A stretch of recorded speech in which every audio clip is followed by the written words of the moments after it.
오늘 하나님께서 우리에게 주신 말씀은 요한계시록 2장 1절부터 7절까지의 말씀입니다. 우리 함께 이 말씀을 읽어 올리겠습니다. 에베소 교회의 심부름꾼에게 이렇게 써보내라. 오른손에 7 별을 치시고 7 금 촛대 사이를 거니시는 분이 말씀하신다. 나는 내가 한 일과 내 수고와 인내를 알고 있다. 또 나는 내가 악한 자들을 참고 내버려둘 수 없었던 것과 사도가 아니면서 사도라고 자칭하는 자들을 시험하여 그들이 거짓말쟁이임을 밝혀낸 것도 알고 있다. 너는 참고 내 이름을 위하여 고난을 견디어냈으며 낙심한 적이 없다. 그러나 너에게 나무랄 것이 있다. 그것은 내가 처음 사랑을 버린 것이다. 그러므로 내가 어디에서 떨어졌는지를 생각해내서 회개하고 처음에 하던 일을 하여라. 내가 그렇게 하지 않고 회개하지 않으면 내가 가서 내 촛대를 그 자리에서 옮기겠다. 그런데 내게는 잘하는 일이 있다. 너는 니골라 당이 하는 일을 미워한다. 나도 그것을 미워한다. 귀가 있는 사람은 성령이 교회들에 하시는 말씀을 들어라. 이기는 사람에게는 내가 하나님의 낙원에 있는 생명나무의 열무를 주어서 먹게 하겠다. 아멘.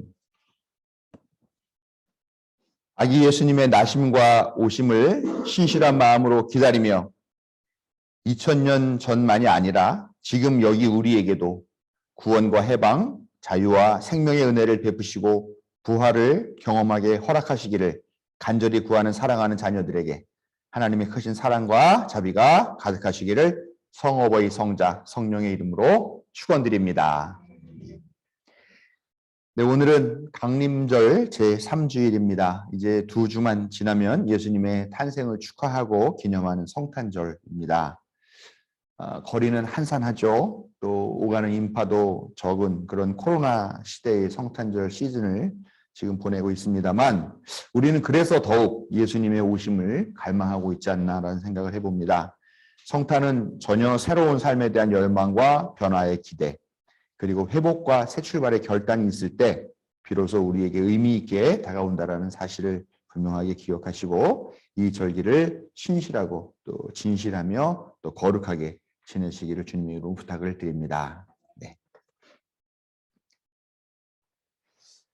얼마 전 우리 지방에서 사흘 동안 그 연합 선교 대회가 열렸고요. 제가 거기에 참석을 했습니다. 그날 강사로 오신 분이 누구냐 하면은 아마 평신도 장로님이신 것 같아요. 그 장로님이 이제 이런 선교적인 소명을 받고 선교사로 활동을 하신 그런 분이셨던 것 같아요. 그러니까 그분이 이제 자기가 살아온 이야기를 쭉 하시는데 청년 시절 70년대 청년 시절을 보내셨던 것 같습니다.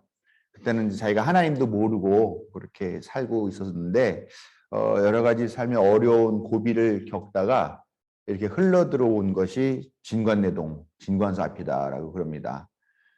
그때 뭐 70년대, 뭐 80년대 이때는 뭐 어떻겠습니까? 거기가 지금도 뉴타운 들어왔지만 그 전에는 그 그린벨트 지역이어가지고 참 낙후된 그런 곳이었는데 거기가 아마 이제 사람이 한계 상황에 다다르면 갔던 곳 아마 이제 그런 상징으로 얘기를 하셨던 것 같아요.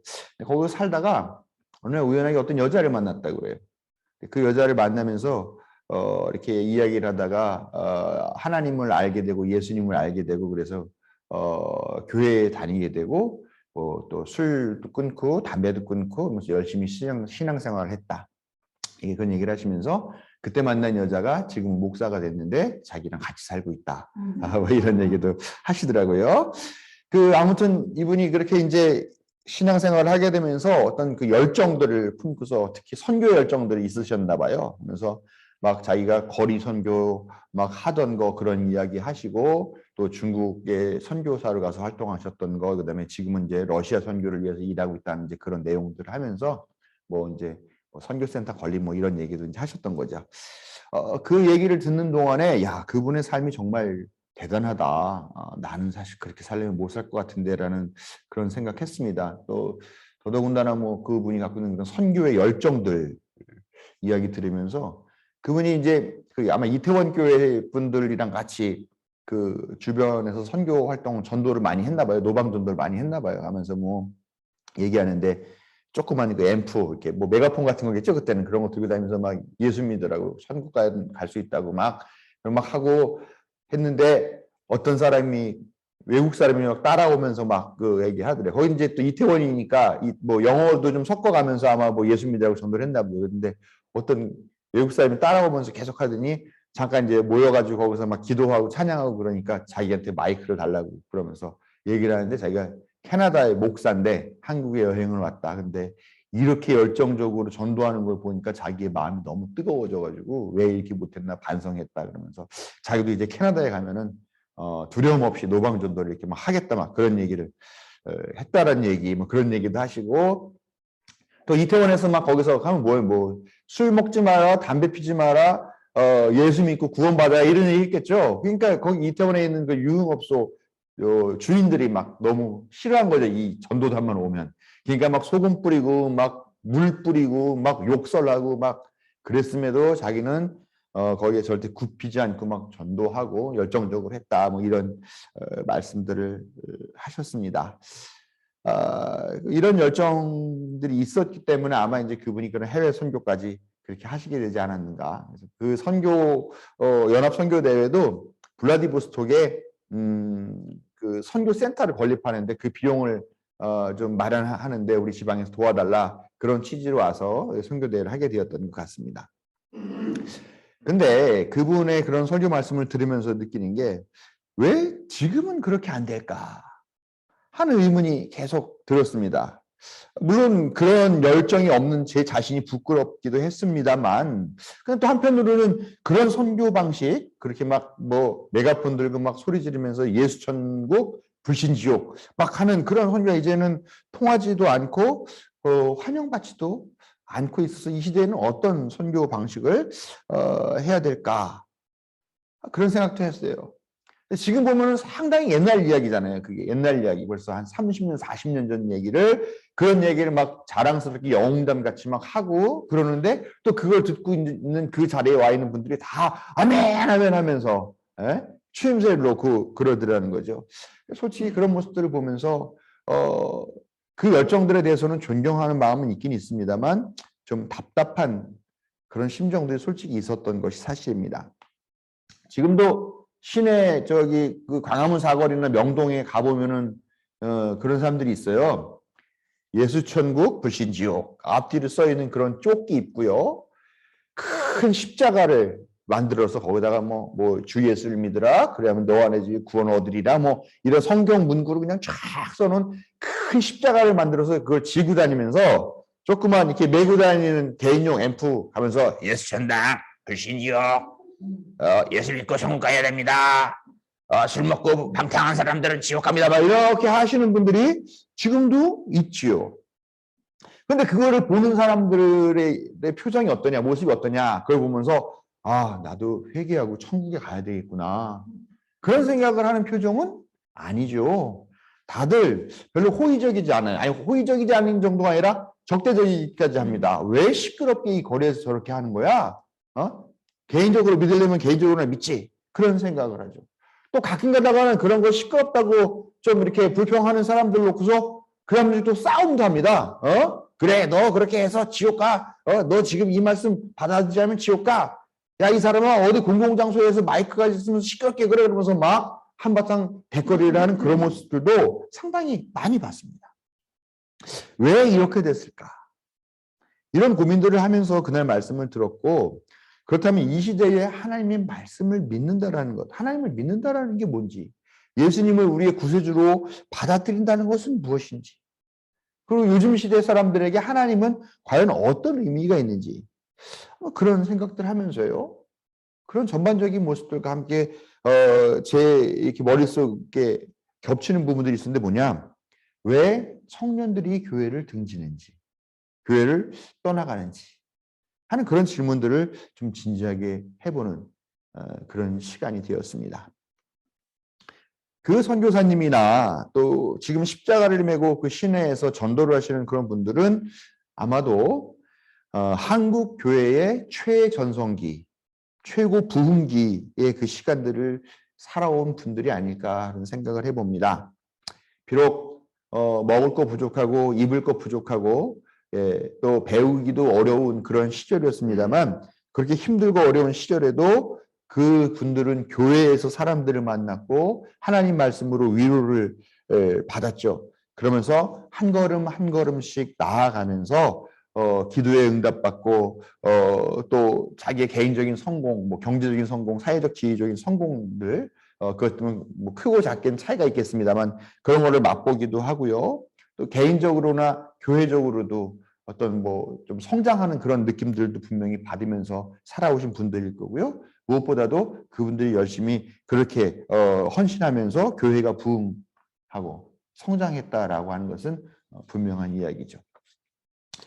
지금도 교회에서 가장 열심히 활동하는 분들을 보면은 80년대, 90년대의 청소년기와 청년기를 교회에서 많은 시간을 보냈던 그런 분들이라고 합니다.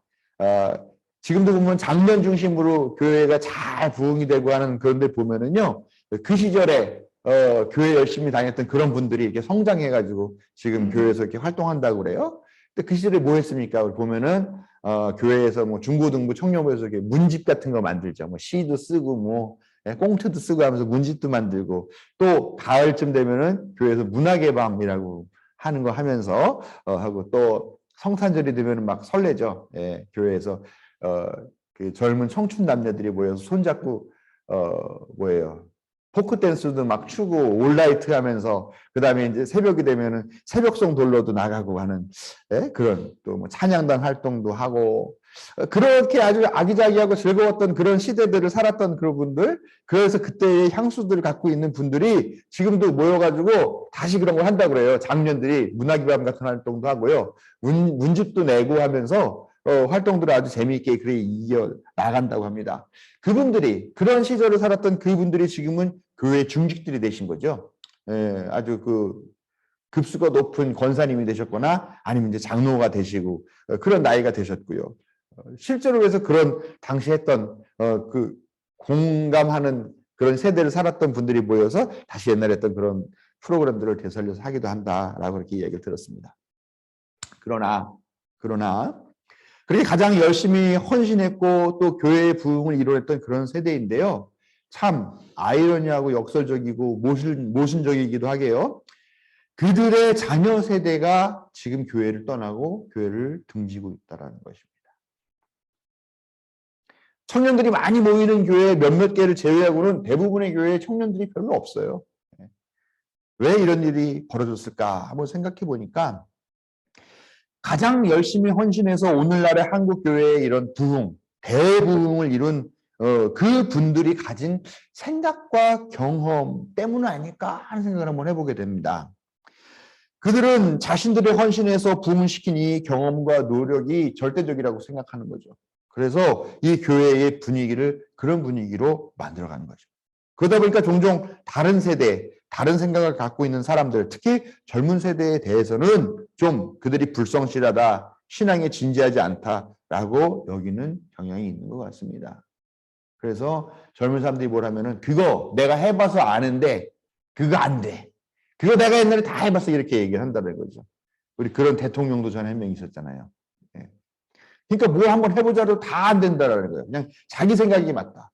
그게 자수성가한 사람들의 특징이라고 그럽니다. 자기의 경험들을 절대화시켜서 다른 사람들에게 강요한다라는 것이죠. 그렇긴 하죠.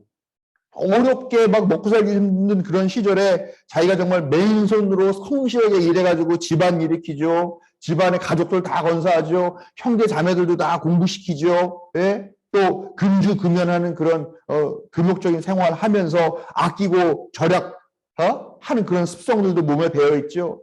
교회 나가면 어떻습니까? 그때는 막 교회들이 막 그냥 우후죽순 생겨나던 시대라 천막교회도 많았어요. 천막 치고서 예배드리는 교회도.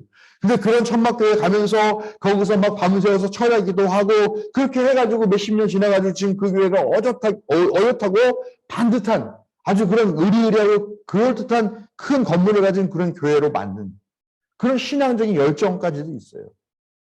그러니 사실 누가 그들의 경험에 당신들의 경험은 절대적이지 않습니다라고 대들고 맞설 수가 있겠어요. 맞는 말이기도 합니다. 그러나 그 경험이 대단하다고 하지만, 그러나 그 세대가 살았던 그 시대가 사실은 당시에는 아무도 살아보지 않았던 시간이라는 거죠. 지금은 과거를 우리가 추억할지 모르지만 그때를 살았던 사람들에게는 그 시대가 아무도 살아보지 않은 바로 오늘이었다라는 것이죠. 그런데 그것과 마찬가지로 지금도 역시 오늘 이 순간도 사실은 아무도 살아보지 않은 시간들이에요. 그렇죠? 1초 뒤, 2초 뒤, 아니면 10초 뒤를 살아본 사람이 어디 있습니까? 살다 보니까 그 시간이 되는 거잖아요.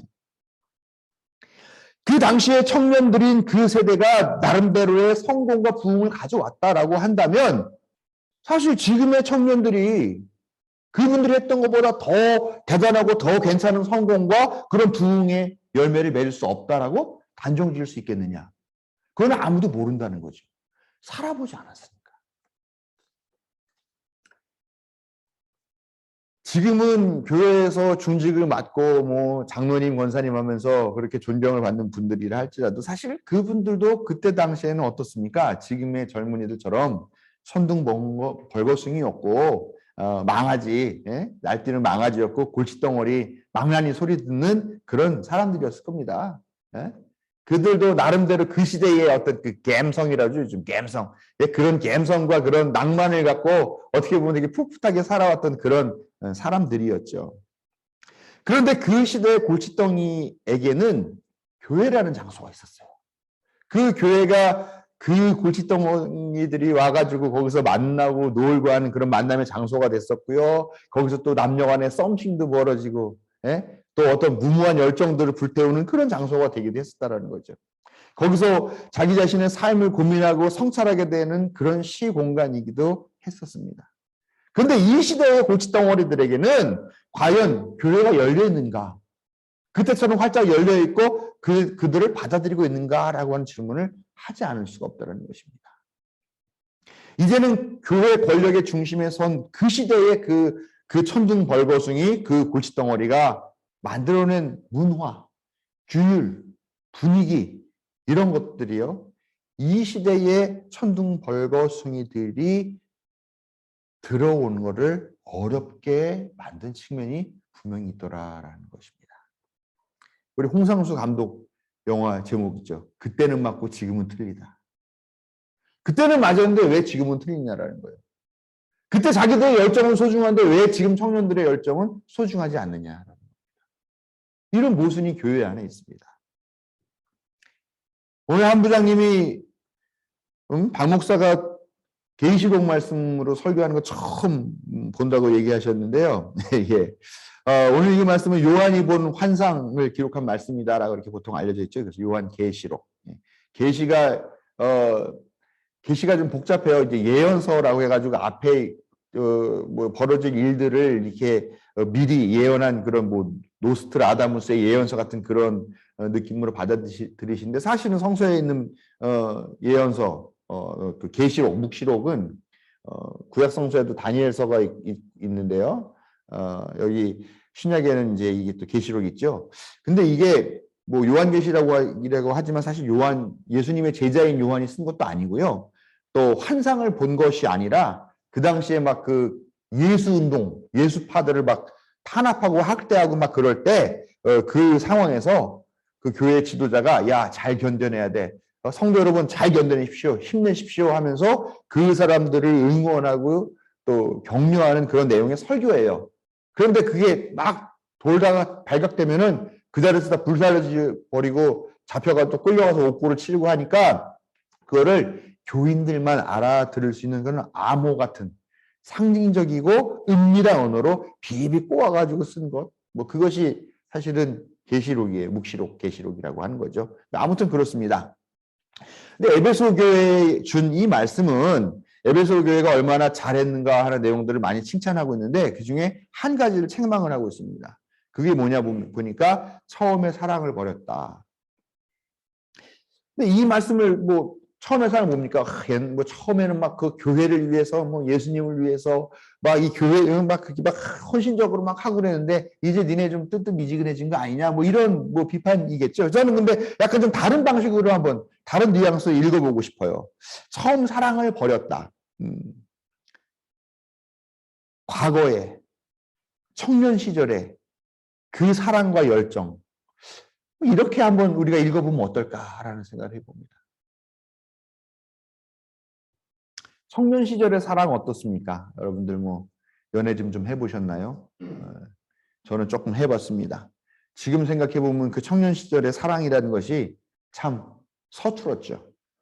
그래서 지금 자다가 가끔 꿈을 꿉니다. 옛날 애인들한테. 사과하는 꿈. 내가 너무 어렸어. 미안해.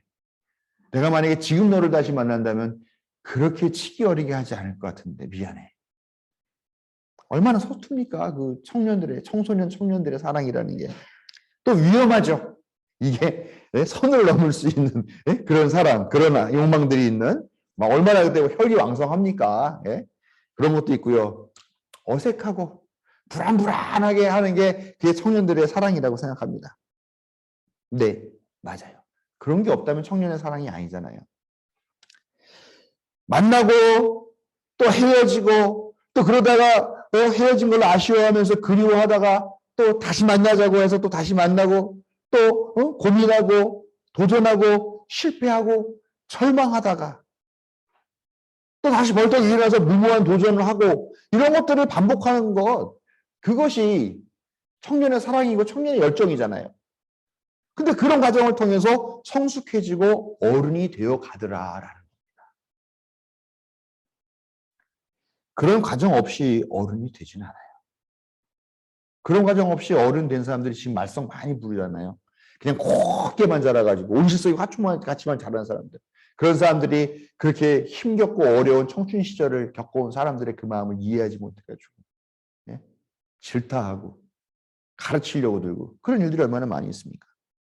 비록 그것이 서툴고 때론 위험하다고도 하지만 그 열정과 광기가 오늘과 내일을 만들어가는 아주 중요한 자양분이 된다라고 하는 것은 부인할 수 없습니다. 그러나 우리가 어른이 되면서 열정 잊어버리면 어떻게 됩니까? 그럼 뭐가 남아요? 뭐가 남아요? 뭐 늙어가는 것만 남았죠. 늙어가다 죽는 것만 남았죠. 그냥 안정적으로 편안하게 그냥 그렇게 먹고 살고 좋은 차 굴리고 좋은 집에서 아 편하다 그냥 그러다 그게 노인이잖아요. 그게 죽어가는 거잖아요. 청년의 열정과 사랑을 잃으면 남는 것은 익숙함, 일상성, 매너리즘이라고도 하죠. 그런 것들만 남아요. 근데 그런 것들이 쌓이면은 종교적으로 뭐가 되냐? 사회적으로 뭐가 되냐? 교리가 되고 율법이 됩니다. 규범과 규칙이 됩니다. 교리와 율법, 규칙, 규범들이 쌓여 있는 그런 사회는 안정적이에요. 분명히 안정적입니다. 그러나 안정적일지는 몰라도 변화의 가능성은 없습니다. 창조적인 기회도 허락되지 않습니다. 요한계시록의 에베소 교회에 대한 책망은 어쩌면 딱딱하게 굳어져 가버리는 그런 교회에 대한 경고와 한탄일 수도 있습니다. 화석처럼 딱딱하게 굳어버린 걸 어떻습니까? 근데 그게 바로 예수님 당시에 유대교였었어요. 율법이라는 게 딱딱하게 굳어가지고 사람들의 삶을 융통성 있게 만들지 못하고 그걸 딱딱한 몽둥이가 돼서 사람들 둘 겹해는 그런 역할들을 했다라는 거죠. 근데 예수님이 그 유대교를 비판하지 않습니까?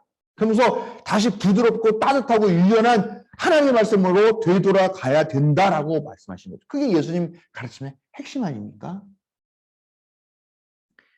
예수님의 탄생은 그 자체로 변화의 열망이다라고 제가 지난주에 설교를 했습니다. 기억하시죠? 잘 정비되어서 또 어떤 그런 제도들도 만들어지고 법도 만들어지고 또 직제가 생겨요. 뭐 장로니 권사니 교회 얘기입니다. 내부적인 지위, 뭐 직위, 이런 직급, 뭐 이런 것들이 생깁니다. 또 예배는 어떻습니까? 뭐 예배가 뭐 그런 거 있어요. 뭐 하이 처치, 로우 처치, 그래서 뭐 고교회, 저교회, 그래서 뭐 예배가 아주 잘 조직돼서 뭐 예배 순서마다 예배 순서는 먼저 하나님의 부르심이 있고 우리 회개의 기도를 드린 다음에 뭘 하고 뭐 하고 이런 거에 맞춰가지고 예배를 잘 만드는 그런 걸 우리가 고교회 예배라고 하는데요. 그런 예배 제도, 직제, 뭐 그런 종교적인 상징들을 잘 살려서 정말 잘 짜여지고 안정적인 그런 예배를 드리고 있습니다만, 그러나 지금 교회에 과연 성장은 있느냐, 성숙은 있느냐? 불행하게도 없죠. 더 이상 성장하는 것 같지도 않고 더 이상 성숙해지지도 않는 것 같아요. 도전 없이 챔피언이 될 수 있겠습니까? 자기가 끊임없이 도전해야 챔피언이 될 수 있는 거죠. 그리고 챔피언이 된다고 하면은 그때부터는 뭐 편합니까? 아니죠. 챔피언이 되면 어떻게 합니까? 도전자들의 또 도전을 받아들여야 된다는 거죠. 그래서 그 도전들을 다 이겨내고 견뎌낼 때 진정한 챔피언이 되는 거죠. 그런데 만약에 챔피언이 되는데 나 도전 안 받아줘? 나 그냥 계속 챔피언으로만 있을래? 라고 말하면 그 챔피언은 어떤 사람이 되냐? 사람들이 비웃음을 하는 비웃음거리가 될 수밖에 없다는 거죠. 축구에서 그러잖아요. 편안하게 그냥 그 자기 하는 건, 안방에서 하는 건 침대 축구라고 비난하지 않습니까? 비웃음의 대상이 된 챔피언을 한마디로 말해서 요즘식으로는 꼰대라고 얘기를 하죠. 그들의 단골 멘트가 뭐냐? 나 때는 말이야. 그래가지고 요즘 젊은 애들이요. 그거를 비웃어서 뭐라고 말하냐면은 라떼 is horse. 예. 커피 라떼. 라떼는 말, 홀스 말이다. 이 얘기를 하면서 아이고 또 라떼 is horse 나왔다 막 이렇게 예? 우리가 막 젊은 사람들 앉아놓고서 막 이렇게 충고하고 막 할 때 속으로 그렇게 생각한다는 거죠. 불행하게 지금 교회가 꼰대가 되고 있는 게 아닌가라는 겁니다. 우리 때는 이런 신앙의 열정들도 있었는데 요즘 젊은 것들은 말이야 열정도 없어, 헌신도 없어, 교회 헌금도 안 해, 그냥 와가지고 편안하게만 있다가 놀다만 가려고 그러고 뜨겁게 기도하는 걸 못 봤어. 고생을 몰라. 그냥 받기만 하려고 하고. 이렇게 교회에서도 청년들을 평가하는 경우가 얼마나 많냐라는 것입니다. 작은 교회 목회자들이 뭐 요즘 얼마 뭐 전도가 됩니까? 선교가 됩니까? 사람들이 뭐 교회에 호감을 갖고 있습니까? 그래도 목회가 하겠다고 목사가 되겠다고 와서 교회 개척해가지고 막 하죠. 근데 어떻게 합니까? 생활이 안 되죠. 헌금이 들어옵니까? 기껏해봤자 자기 가족들이 지원해 주는 걸로 그냥 근근히 살고 교회 행사하고 그러는 건데요. 그러니까 이 친구들이 뭘 하느냐? 지금 학원에서 나가서 학원 강사합니다. 밤에 대리운전 뛰러 다닙니다. 예? 알바하고 과외하러 다닙니다. 그러니까 이제 젊은 목회자들이 그 감리 목회자 세물결 같은 데에서는 뭐라 그러냐? 젊은 목회자들이 작은 교회 목회자들이 안정적인 마음으로 목회할 수 있도록 교회에서 최저 생계비를 좀 지원하는 걸 좀 하자. 어려울 것 같죠? 안 그래요? 감리교랑 몇 개 교단만 안 하고 지금 다른 교단은 웬만한 데 다 하고 있습니다. 그거 하자 그랬더니 뭐라 그래요? 그 총회 대표급들 그걸 결정하는 총회 대표들 뭐라 그러는지 알아요? 배부르면 전도 안 해. 배고파야 전도해. 그래서 이거는 줄 수 없어. 그러니까 요즘 젊은 목회자들이 더러워. 안 받아. 안 해줘도 돼. 안 받을 테니까 대신 내가 뭘 하든 참견하지도 마. 나한테 뭐 시키지도 마. 난 그냥 내 소신대로 할게. 지금 상황이 그렇게 가고 있다는 것입니다. 이런 생각과 말이 청년들의 등을 떠밀어서 교회 밖으로 내몰고 있고 다시는 못 돌아오게 빗장을 걸어서 잠그고 있다는 것입니다. 오늘날 교회는요. 소위 착한 사람들, 모범생 기독교인들, 부자들, 또 지혜로운 현자, 경험이 풍부한 어르신, 또 순종적인 사람들, 순종적인 그 사람들의 모이는 안정적인 그런 모임이 된 게 아닌가라는 생각이 듭니다. 천둥봉, 벌거숭이, 골칫덩어리들, 망나니, 날뛰는 망아지 같은 그런 사람들의 열정과 광기, 불안한 사랑은 더 이상 교회에 없고 존중받지도 못합니다. 위험하게 치부되고 책망만 듣습니다. 그 결과가 어떻게 됐느냐? 청년이 교회를 등졌고 교회가 늙어가고 있는 것입니다. 이제 교회는 달라져야 되죠. 교회의 부흥을 이룬 세대의 그 경험과 헌신 맞습니다. 매우 중요합니다. 그러나 그것은 그 세대에 한정된 경험이라는 거예요. 여러분 2022년이 이제 뭐 한 보름 정도밖에 안 남았어요. 2022년을 살아갈 수 있는 경험이 누가 있습니까? 아직 아무도 안 살아봤는데요. 예? 다 새로 시작하는 시간이에요. 다 처음 맞이하는 시간입니다. 그렇기 때문에 최소한 교회 안에서라도 서로에게 배우려고 하고 서로를 존중하려고 하고 서로가 서로에게 의지가 되려고 해야 되는데 교회는 자꾸 꼰대가 되려고 하는 것 같다라는 것이죠. 가수 이선희 씨가 85년에 부른 노래입니다. 아, 옛날이요. 지난 시절 다시 올 수 없나 그날. 아, 옛날이요. 네. 감사합니다. 아, 옛날이요. 다시 돌아올 수 없나? 없어요. 다시 돌아올 수 없습니다. 이제는 지금의 젊은이들이 새로운 노래를 불러야 할 때입니다. 그리고 교회가 그들이 그 노래를 부를 무대를 마련해 줘야 되는 역할들을 해야 된다는 것이죠. 그래야 교회도 살고 사회도 살고 미래가 열립니다.